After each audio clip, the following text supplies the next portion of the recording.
Well, howdy, howdy, howdy, everybody. Appreciate you coming by and hanging out with me. Looks like we got 6 people in here. Give it a few minutes for some other folks to roll in.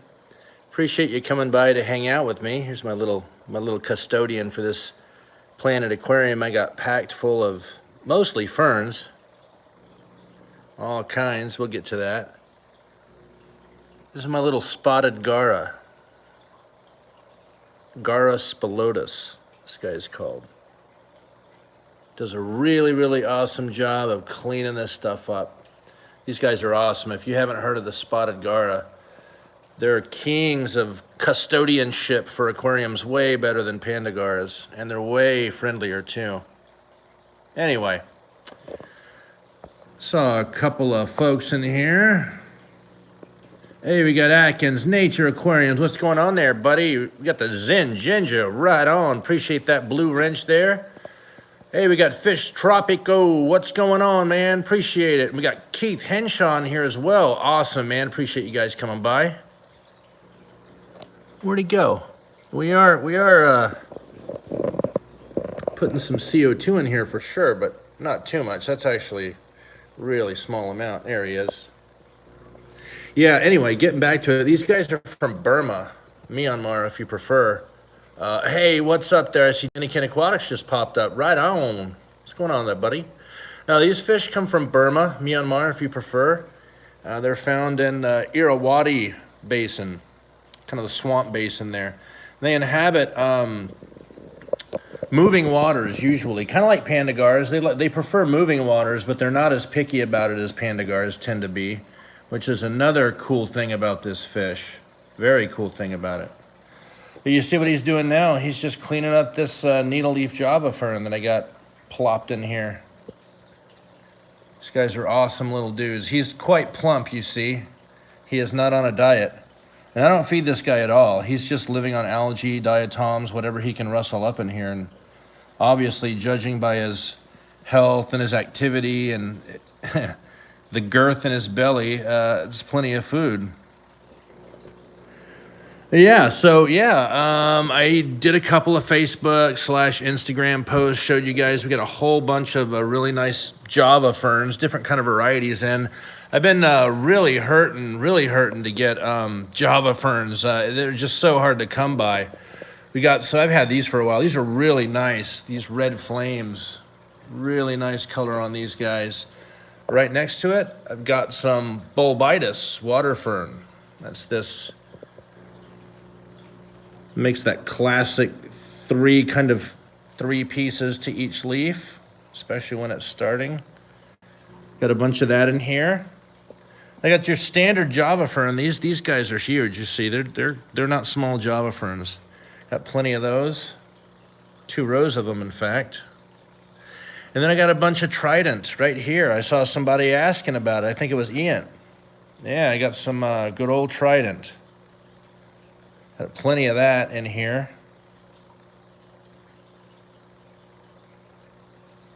Yeah, he likes hanging out with me, you see? Very friendly fish. So they are actually super closely related to the so-called doctor fish. You know, the fish in Thailand that, tourists put their feet in the water and the fish clean the dead skin off their feet. Fish is very closely related. He just got scared for some reason. You see, yeah, really nice little dudes, friendly guys, always willing to clean you up for free. All right, buddy, that's enough. Then we got some really nice Windalove. So this is that lacy java fern. Some people call it lacy leaf. Some people call it Windalove. Some call it lacy Windalove, whatever. It's all the same thing. Bunch of that in there. And then good old narrow leaf. Plenty of narrow leaf java fern.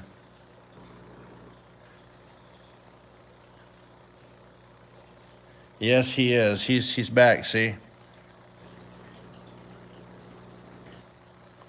It's kind of like it's a little bit like having a friendly parakeet, a little bit, because if you put your hands in here, I mean, first of all, make sure your hands are clean of soap or whatever, but Yeah, if you put your hand in here, he's gonna definitely come up and sit on your hand and just chill out and just spend plenty of time just sitting on you. Like clean your hand a little bit here and there, but a lot of times he'll just kind of come up and like sit in your hand.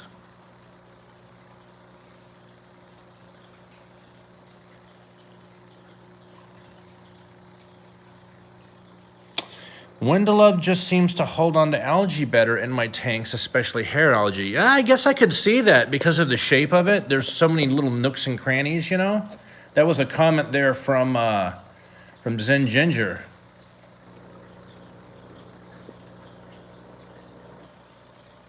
There you go. Yeah, I could see that. I could see that. I could see this definitely providing plenty of little natural footholds for like hair algae, filamentous algae, and what have you, you know? Hey, we got Jay Oliver's in here. Yeah. QC Aquaholic in here too. Right on. Appreciate that. I'm going to make sure I'm going to scroll while I film this tank and this little guy, little friendly dude. Hey, we got Sharpies in here. Sorry I missed you at first, pal. Let's do a little bit of scrolling. Oh, right on. Keith Henshaw with a comment there saying, my order from you is still going strong. Right on, man. Right on. I appreciate that. Always appreciate the updates, even if they're bad ones. Gives us a chance to improve, man. You know, some people don't handle criticism or that sort of thing real well, but you know, always have a chance to improve when those sort of things happen. Yeah, this guy's just going to town. See this leaf that he's cleaning that's got a little bit of algae going on it? That is the, pardon me, that's the leaf that was grown when this plant was in the greenhouse, this particular sword. That is the terrestrially formed leaf that the plant came with when I got it. It's pretty common very common in fact, for those land-formed leaves to get little holes in them like that, and little bits of, oop, too close. Little bits of green algae dots, you know, here and there. That's very, very common. There's another one right there. But you see the aquatically formed leaves, very healthy and algae-free, and you can tell that they're aquatically formed because you can actually see my finger on the other side of the leaf. It's so thin. Yeah, right on, Fish Tropic. It's just me, owner-operated. Man, this guy is just all over me today. Man, are you lonely, bud? Do I need to get your girlfriend? Huh? You lonely? Might be lonely. I think he is. Well, I didn't mean for this to turn into a stream about my my spotted gara, but apparently he's just loving the attention today. Cool. Anyway, where was I? Yeah, you see these, the aquatically formed leaves are real easy to pick out. They're mottled, kind of tiger stripe, hence the name red flame sword. Yeah, so that's what's going on here. That's the terrestrially formed leaf. We can just go boop, get that out of there. Goodbye, don't need it. Yeah, these guys, terrestrially formed leaves, when we put them underwater at first, they do perform some respiration through the stomata underneath the leaf. It's too small to see, but the underside of the leaf are covered in these teeny tiny pores, right? Teeny tiny pores that are called stomata. And those pores are what, on every plant, is responsible for gas exchange. Drawing in carbon dioxide, releasing oxygen, vice versa at night, because plants don't photosynthesize at night, hence they don't use carbon dioxide at night. The whole thing reverses, but kind of in slow motion. Plants do use oxygen at night, just not tons of it. Anyway, when you put these underwater at first, what I started to talk to you guys about, they definitely photosynthesize and they definitely perform some gas exchange, but they're not very efficient at the gas exchange part, which is where you start getting the rotting and the holes kind of showing up in the leaves and what have you. These don't convert. They need to die. And then you end up with these lovely guys. Another example. Oh, this tank is, what's going on here? Why are you not on? What happened? Who's playing with my lights? It's probably me. Here's another example. Swords are perfect examples of showing you guys kind of the conversion process. Now clearly, let me zoom out a little bit. I don't know why I'm zoomed in so much. Clearly, some of these leaves, like this one, you can't feel it through the video. I wish we had feel-o-vision. That would be cool. But this leaf is very, very, very thick and very stiff. Like if I bend it and let go, it goes boink, and pops right back where it was. And in fact, it makes that sound. You just can't hear it. Boink. That's the leaf. See? Boink. Anyway, I'm being silly. That is also a landform leaf, and you'll also often get little holes. Here's a little hole right there on the edge, and yellowing and browning and all that. Same thing. This leaf, the good thing that this leaf works for a while underwater and does some gas exchange, but before long, geez, let me dig this guy out of there. Geez, oh. Before long, you end up with the actual leaves. Oh my God, this thing is so tangled. What's going on? There.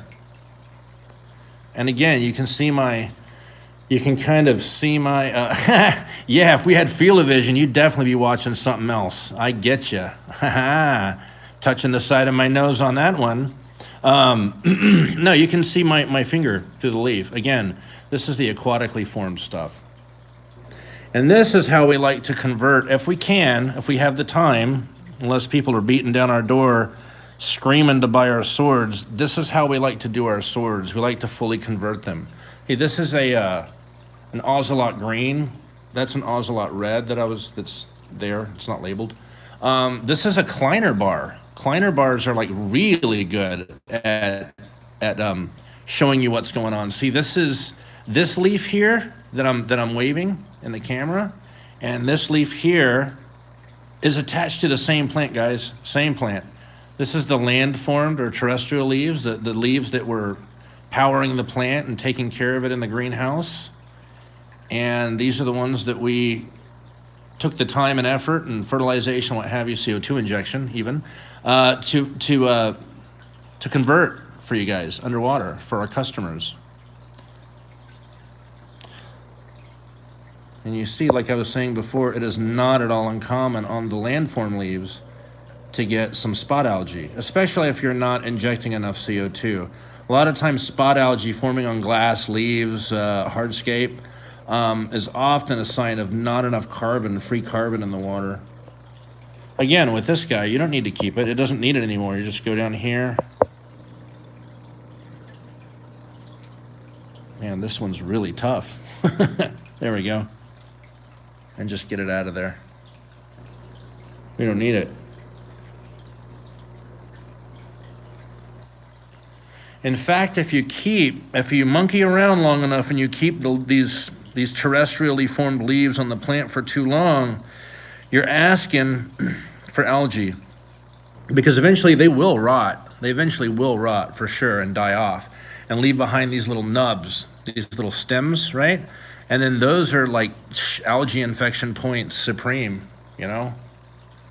When a fern starts turning black, often when those Java ferns, when they turn black, a lot of time when they start turning black, they get what looks like this is not a Java, well, I don't know. I can just go over here and show you an actual Java fern or one very similar to it. We'll use this as an example.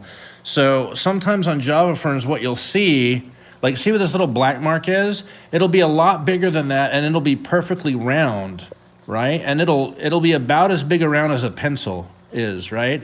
And it'll almost look like somebody like burned it with a cigarette. Like there's not a hole in it. There's not a hole in it, but there's like a circle, like a perfect circle of blackness. And on Java ferns, that's also often a sign that the plant has grown large enough. He's back. The plant has grown large enough to require more carbon than is available in your tank. And Java ferns specifically do that. If they're not getting enough CO2, you'll get a circle black spot on the leaf, and it'll get bigger and bigger and bigger and bigger. until basically you lose the whole leaf. And if you look over on the plant, there will be that affected plant, there will be more holes on more leaves, and not holes, but black circles. So Java ferns specifically do that when they're not getting enough available carbon in the water, i.e., CO2. And another thing that a lot of people kind of miss with Java ferns specifically, they have the reputation for being easy plants, which is correct. They are easy plants. They're not hard to grow at all. But they do have a couple requirements that people miss. Sometimes as they get bigger, especially as they get bigger, their carbon requirements grow more and more because the organism is larger, right? And often in a tank, like a low-tech tank, this is not low-tech, by the way. I'm definitely putting CO2 in there. There's canister filtration with all kinds of stuff in it. Not a super high-performance light, but this is a Stingray 2, and they're pretty darn bright, as you can see. In fact, I'm pushing Stingrays on all these that are growing plants, and you see Stingrays grow plants with no problem. This is high-tech, but often in a low-tech tank, when Java ferns are small, they'll do good, and they get bigger and bigger and bigger. Everything's fine, and then all of a sudden, it's too large for the carbon requirements that it's grown up with, and it was fine with its whole life, but it's just gotten too large. Question there from Fish Tropic. Let's see. Whoops. I don't know what happened there. Don't you think every plant tells you what your water's doing? Yeah, they do. They do. The problem with plants is that a lot of times certain deficiencies look exactly like other deficiencies. So it can be tricky.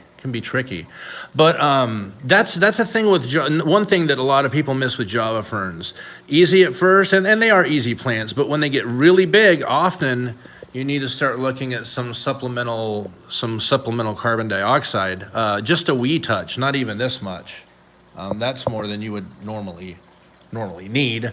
Another thing that a lot of people miss with Java ferns is the fact that they are actually pretty hungry for potassium.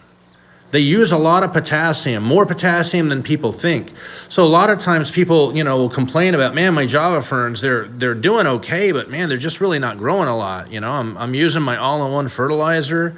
I'm using this, I'm using that, and they're growing and they're healthy, but they're growing super slow. And that's often dismissed by other aquarists because we all know that Java ferns are slow-growing plants on the best of days, right?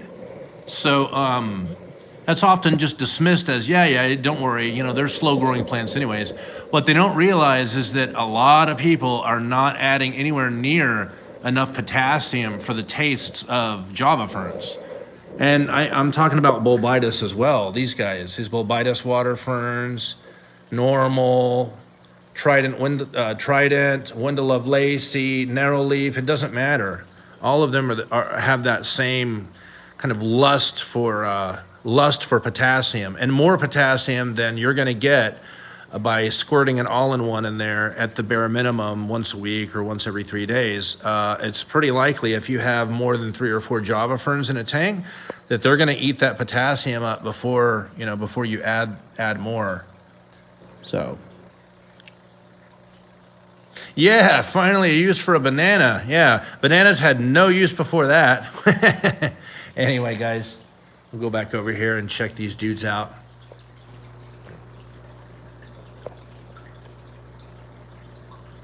Check out the gupperinos in the planted tank. This is Limnophila hyperodoides.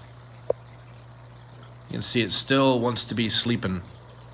Still wants to be sleeping right now. It's all closed up. So are these guys. This is Rotala Vietnam. Not Rotala SP Vietnam, but Rotala Vietnam. It definitely has a creeping tendency. Really lovely kind of orange-pink thing going on. I've never had this particular Rotala before. And then nestled here in the middle, this is Ludwigia palustris.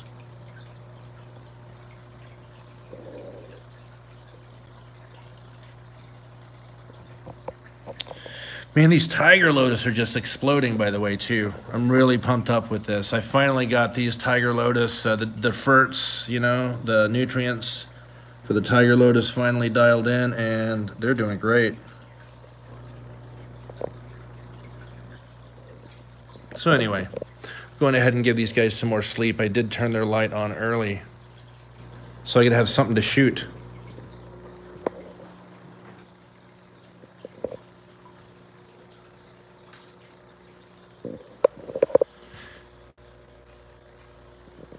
Oh, dearie, dearie, dear. What's going on, everybody? Sorry I missed you last weekend. Some things came up, and I was just really busy, and also at the same time last week, and I was at the same time not feeling it, you know? Let me put this down. Sorry for the shaking. All right. Hey, look at that. I have this glowing halo effect behind me, you know? Look at that. Sorry, just joking around. It's still early in the morning up here, and I haven't had nearly enough tea, coffee, and all of the above. So I'm going to jump into chat and see if I've missed anything. Give you guys some shop updates. I'm sure you could tell by following our website at redfishbluefish.shop that it has been a pretty dry summer in terms of imports. And we'll talk about that a little bit. I'll go into that right now. I don't know if we have any importers in the house, and if we do, I don't know if we have any wild animal importers, whether it's fish or baboons or rhinoceri or whatever. So international cargo has codes, like everything's basically categorized. And, you know, some things that people import are highly profitable, like medicine, medical equipment, I don't know, highly specialized mining gear, stuff like that, highly specialized computer chips. Those sorts of things have huge profit margins, of course. And other things have really small profit margins, like usually live animals. And there's a ton of other stuff, usually live plants. There's not a ton of profit margin if you look at that, the kind of life cycle of business in each one of those products, or those product categories, I guess you could say, commodities, as they're referred to. Transducers, there you go, from Fish Tropic. So what's been going on all summer is lots of weird stuff with shipping. Basically, the way it's been, especially out of Europe and Asia too, but Europe's been really bad, is that depending on the commodity, when you place an order for something and you get a shipping quote and you pay for your everything, shipping, all that stuff, it doesn't necessarily mean that it's going to be sent to you, because there's so little shipping availability. How can I explain this? I'm just going to come out and say it. Your fish are not nearly as profitable to ship as our medical equipment, or microprocessors, or tons of other stuff. Shipping companies, carriers, providers, they can charge a lot more for the dimensional weight of that good, because that good is worth a ton more, right? It's worth a lot more. It's got a lot more profit margin, higher in demand, all of that good stuff comes into play. So commodities are priced by carriers depending on what it is, right? So if you have a big shipment of fish that you want to import, and someone else over here has a big shipment of, I don't know, microprocessors or semiconductors, there you go, a bunch of semiconductors, there's a shortage of them right now. I assure you that your fish are going to get bumped off of that flight and your money refunded. And it will be like it never happened. Just like no apology, it's just sorry, poof, no order.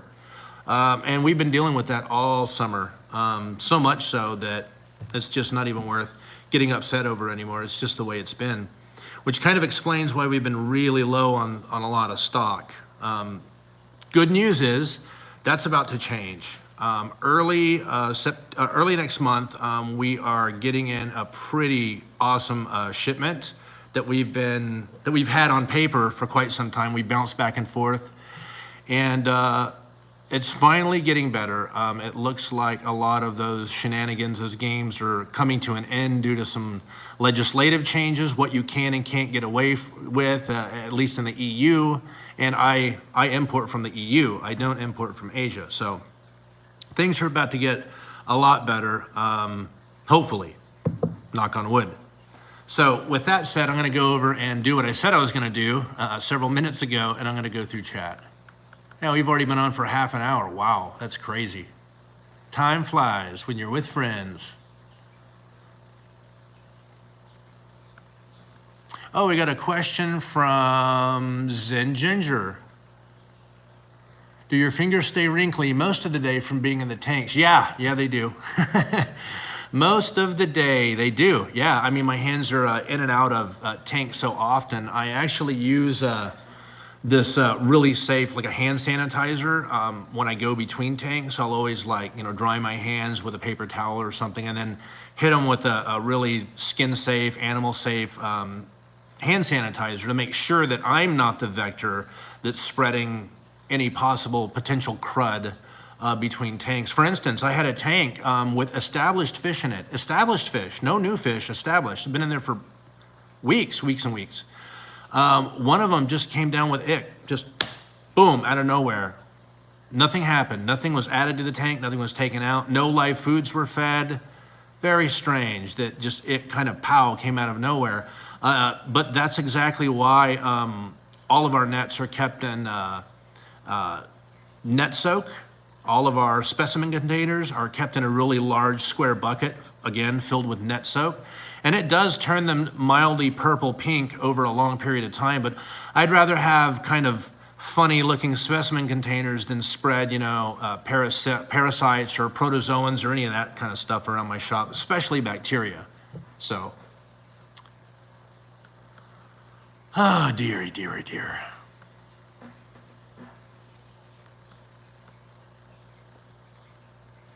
Sharpie, other than the fact that bananas are just nasty, I don't trust plants that walk. I read the Day of the Triffids. Yeah, actually, that's kind of funny. I too am not a huge fan of bananas. I have nothing against the plant or the tree or the shrub, whatever you want to call it.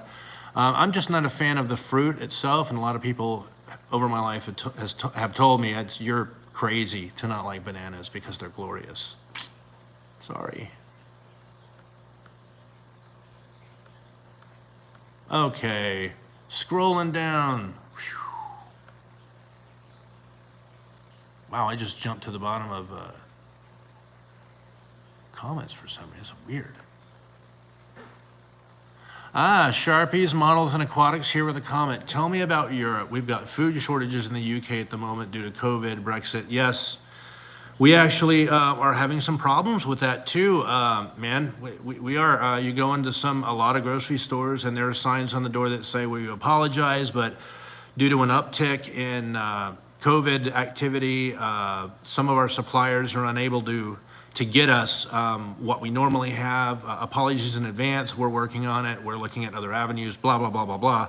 All over here as well. In fact, starting Monday. I believe it's Monday, the 23rd of August. Hopefully I'm not incorrect here.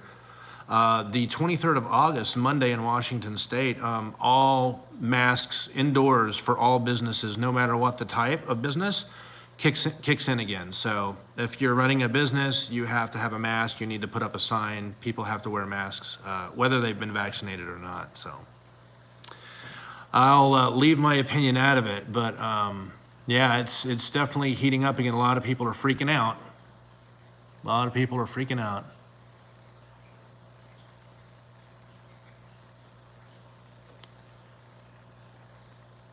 Okay, I thought I saw a question here. I'm trying to scroll up and answer it. If my mouse would behave.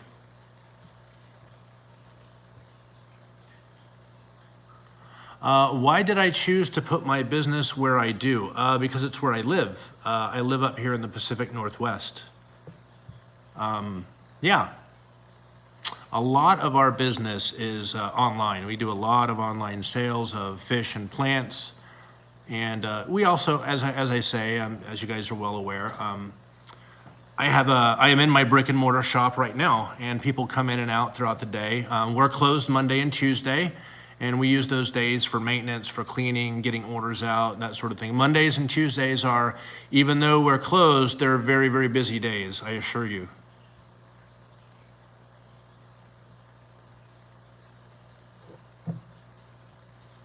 Okay. Fish Tropic says, my fish were eating pineapple shrimp too. Wow. And people are still going on about banana bread. Banana bread and banana pudding are great.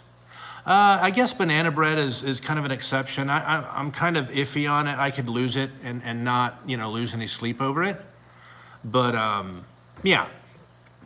So anyway, we have some awesome fish coming in, and let's see. On or about maybe the 10th or something like that. It's still a little bit up in the air, 10th to the 15th, somewhere around there, beginning to middle of next month. And if you guys, if there are any fans of live bearers among you, and I'm not talking about just guppies, but if there are any fans of live bearers among you, among my live viewers and the viewers who are catching this after the fact, you're going to be very pleased because we've got some really interesting stuff coming in. A little spoiler alert, some really cool live bearers that are going to be coming in are actually endlers. So if you love a good endler or a pair of endlers that are very difficult to get, stay tuned. We're going to have some awesome stuff coming in, and I'll leave it there. Oh, trout good aids. Oh, goodness gracious, Zen Ginger. That's kind of like a, ooh, you can't say that. Yeah, Sharpie's calling her on that. Don't you dare. Don't you dare. Hey, good morning, Jeffrey Cunningham. Appreciate you stopping by. We've been going on for, I don't know, 35 minutes now. So I think we're going to finally flood our iwagumi today. I've been giving it a really long dry start period because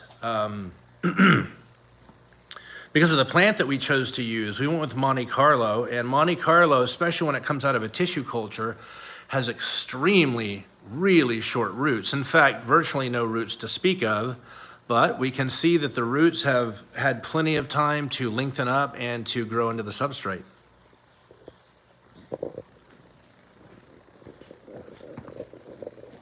So here we go. Here's our little piece of Monte Carlo. Whoop, a little too close there. We see that we have some serious root action. And this is exactly what you're trying to accomplish with the dry start method.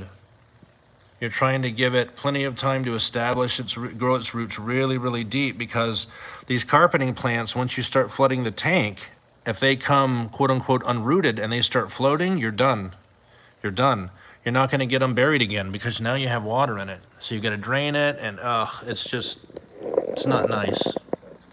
Now there are other techniques for keeping that down, but we'll talk about that, you know, like carpeting plants down that allow you to fill the tank right away. But avoids root action joke, right? There are other things that you can do to be able to flood this right away and not have the stuff float. But we've been running it for quite some time. You see, we've got a few little leaves here and there, like maybe, I don't know, 10 or 12 little individual leaves that are browned and starting to die. But that kind of happens with the dry start. You do lose a few leaves here and there. But the proof is in the pudding. If you're patient, the dry start method is really good. And once we gently flood this, none of these should float at all. Let's see these over here. Yeah.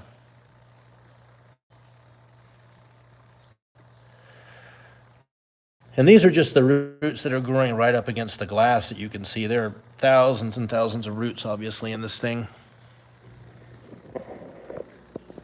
And yeah, I've shown this a couple of times. I think we're going to go ahead and flood this today. Let me open this up. Got this kind of ugly looking trash bag liner just holding humidity in. I went with Burma stone for this arrangement, which is really, really lovely stuff. Very, very red. Very nicely textured. Casts really interesting shadows with a light above it because of that texture. Go ahead and tape this back down.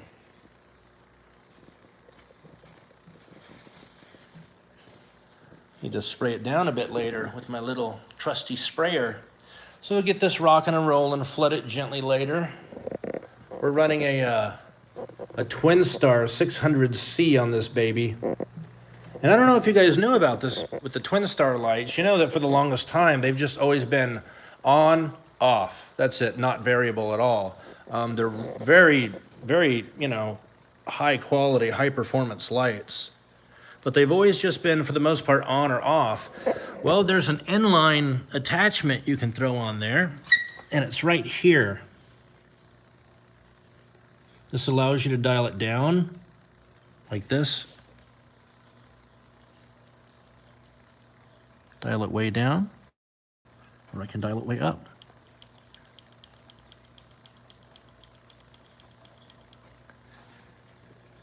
And that's with this little add-on attachment. It goes in line on the power cord.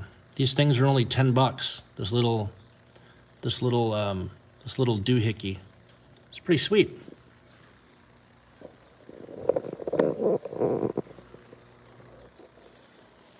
Yeah, it does block some light, but you see that there's plenty of it coming through. I mean, it's very bright in here. It's plenty bright enough for the plants to be growing really well. It's actually a really thin liner. It's coming out like white on camera, but it's actually kind of transparent. You see, you can definitely see my hands through it. It's just the light, the way that the light's lighting it up, it makes it glow white. It looks like it's white, where it's kind of not. Anyway, hopefully we'll get this flooded today. You see, we went with a traditional iwagumi that goes up. It goes definitely way up on this side. You see that we're this high here and way higher up here, right? So we've got that focal depth, but the line of the horizon goes down. So that this side is taller than the front, but not terribly. So we keep that focal depth, but changing the horizon and bringing it down like that from the rocks makes it more interesting. It adds depth.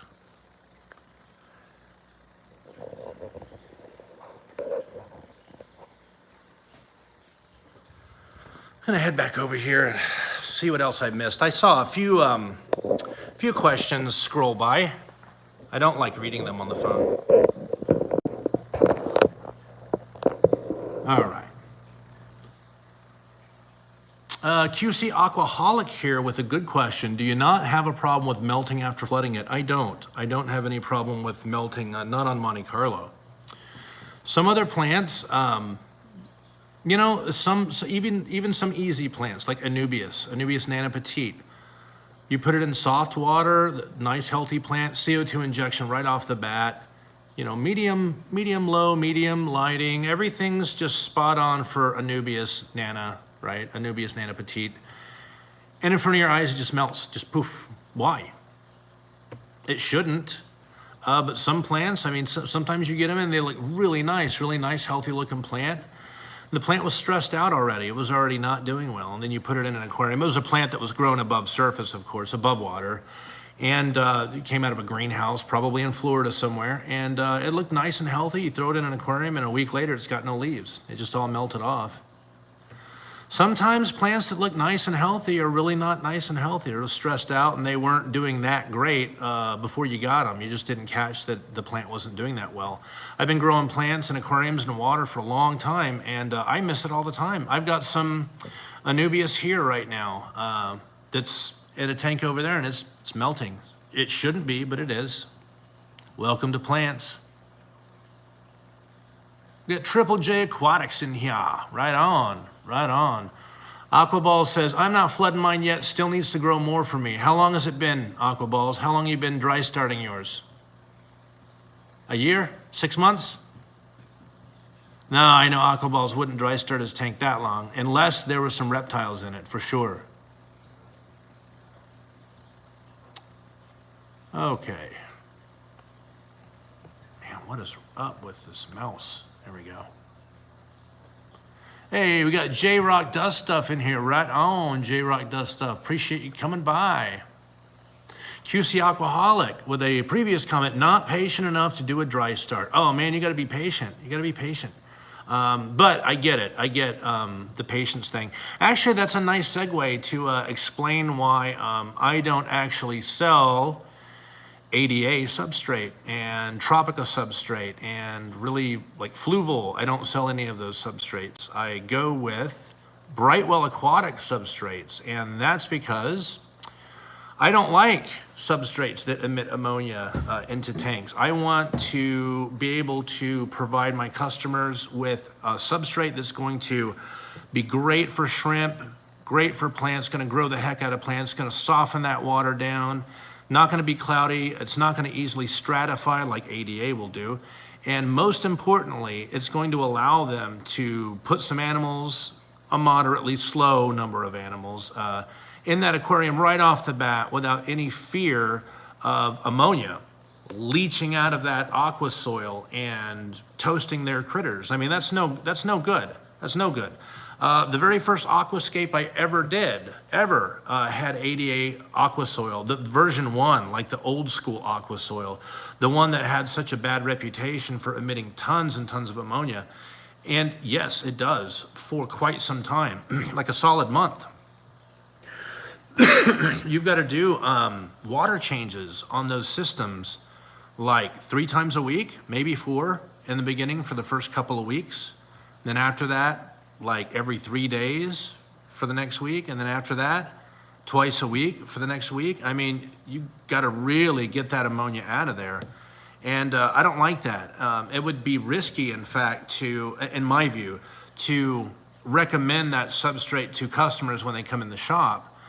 It's puts me in a tricky position to say, hey, buy the substrate, it's great.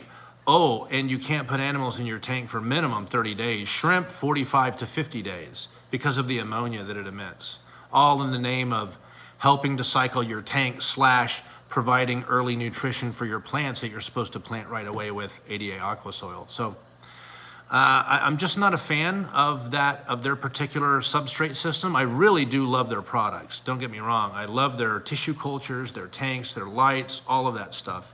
But the aqua soil, they lose me on the ammonia. So, little segue there. I'm gonna go up and see if I've missed anything else.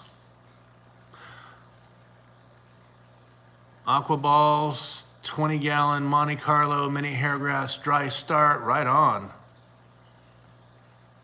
Right on. All right.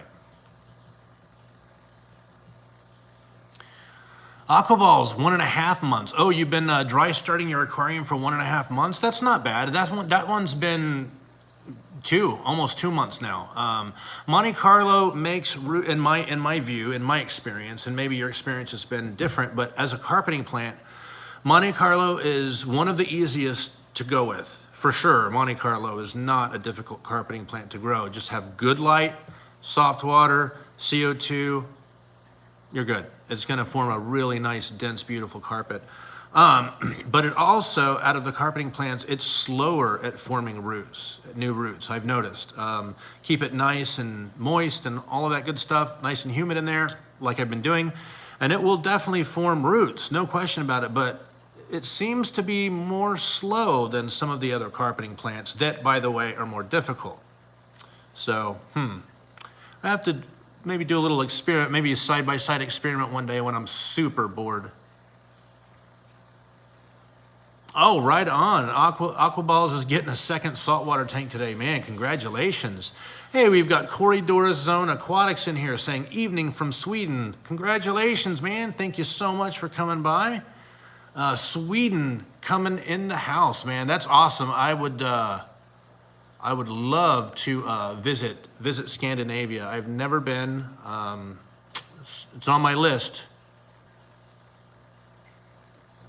Okay, Natural Aquariums here with a comment, and it's true.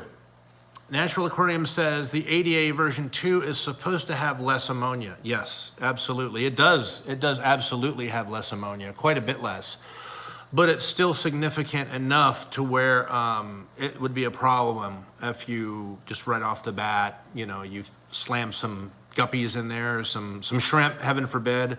I see Corridor Zone Aquatics in here. It reminds me, Corys hate ammonia. They do not tolerate ammonia in their water at all. They don't do well with it. And the version 2 definitely emits far less ammonia than does version 1, the old school, or even Amazonia Light. Remember Amazonia Light, which I think is discontinued now as well, I think. Version 2 definitely emits less ammonia than the old school version 1 and Amazonia Light, but it's still enough to where you really can't put animals in there right off the bat. Another thing that's quite annoying, I think that all of us who have kept plants and fish for a long time, but especially the plant keepers, we've come to realize that having ammonia spikes, or like any ammonia present in an aquarium, is really asking for algae problems. Algae seems to thrive in ammonia-rich, even mildly ammonia-present situations. Certain green algae seem to do really well when ammonia is present. I haven't noticed that diatom is affected by the presence of ammonia or the lack of it. Diatom is just diatom. It's always going to be there. Yeah, it's a little bit annoying why some of these substrates would, I'm assuming, be designed to emit ammonia when algae thrives off of ammonia. It's pretty counterintuitive, in my opinion.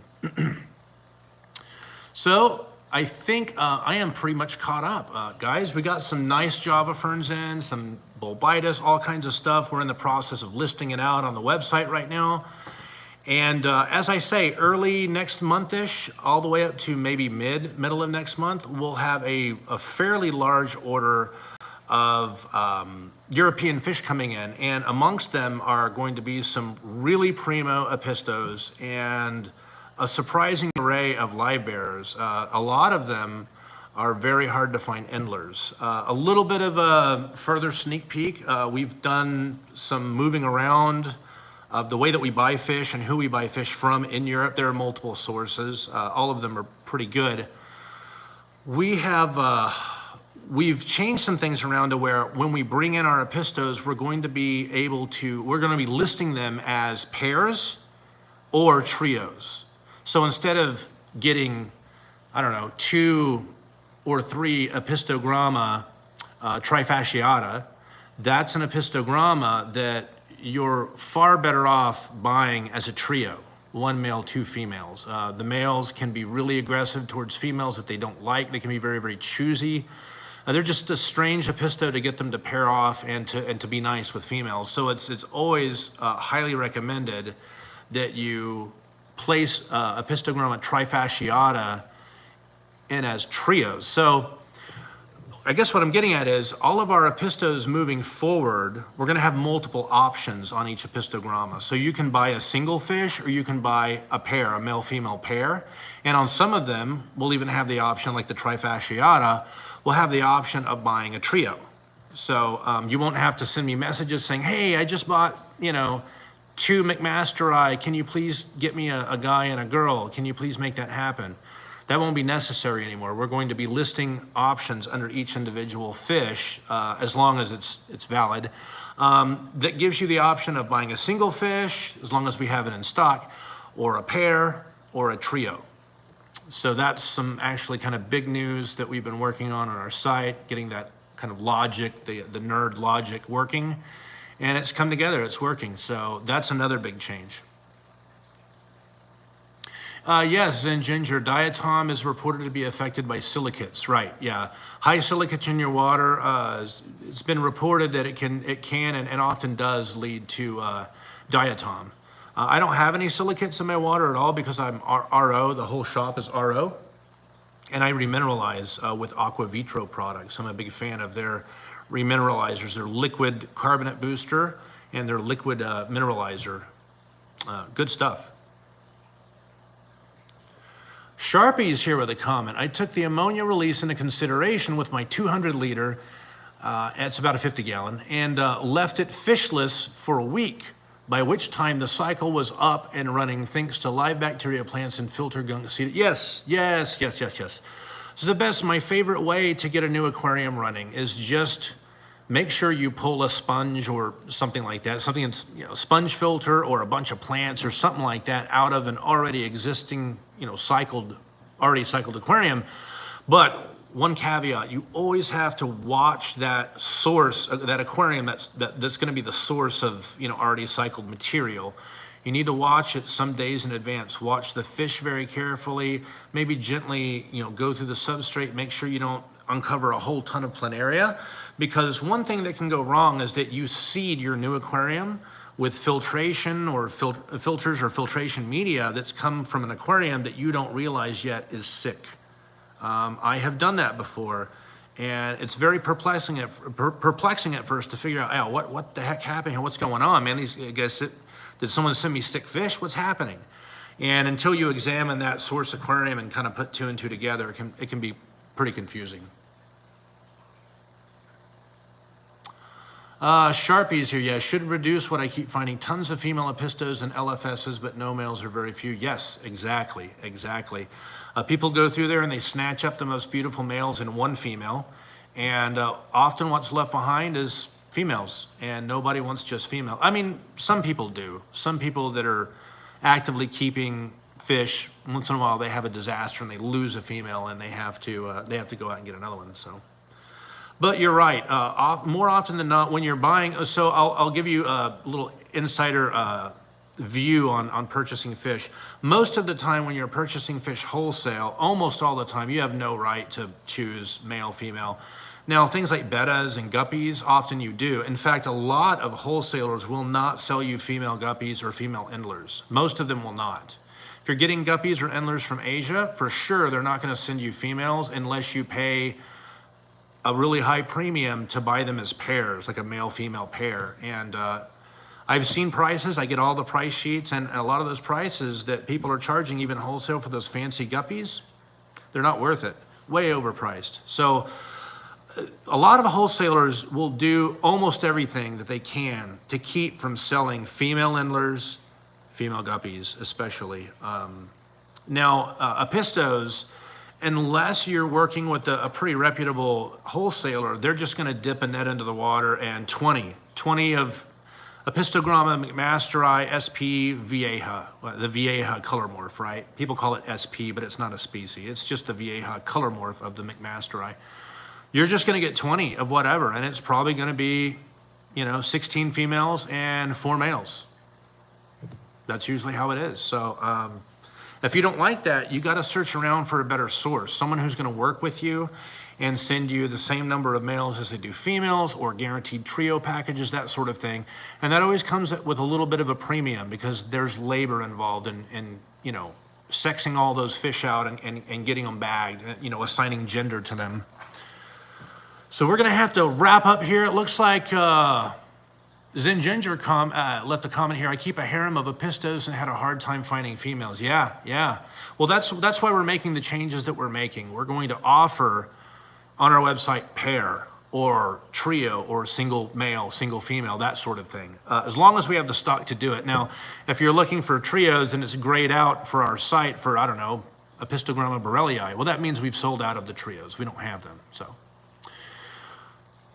Sharpie's here saying it's generally smaller tanks over time over here, so most, let me start again. It's generally smaller tanks over here, so most want one centerpiece type fish, and that one male episto fits the bill perfectly. Yep. Keeps the live bearer fry under control, non-aggressive and stunning. Yes, yeah, that is true. However, it's a lonely life for that male. It's a pretty not great life for that one fish. Even though they are cichlids, which are higher order fish, they are dwarf cichlids, they're quite social. So anyway, guys, we are right there at an hour. If you're in the market for an episto, please get 2 of them, get a boy and a girl, get them some buddies. My name's Jason. You've been watching Redfish, Bluefish. I really appreciate you coming around and spending some time with me here if you caught it live. And if you didn't, thank you so much for catching it after the fact. And sorry for missing our live stream last weekend. Some things came up, but until next time, I wish each and every one of you peace, love, and happy fish keeping. We'll see you next weekend. Bye-bye.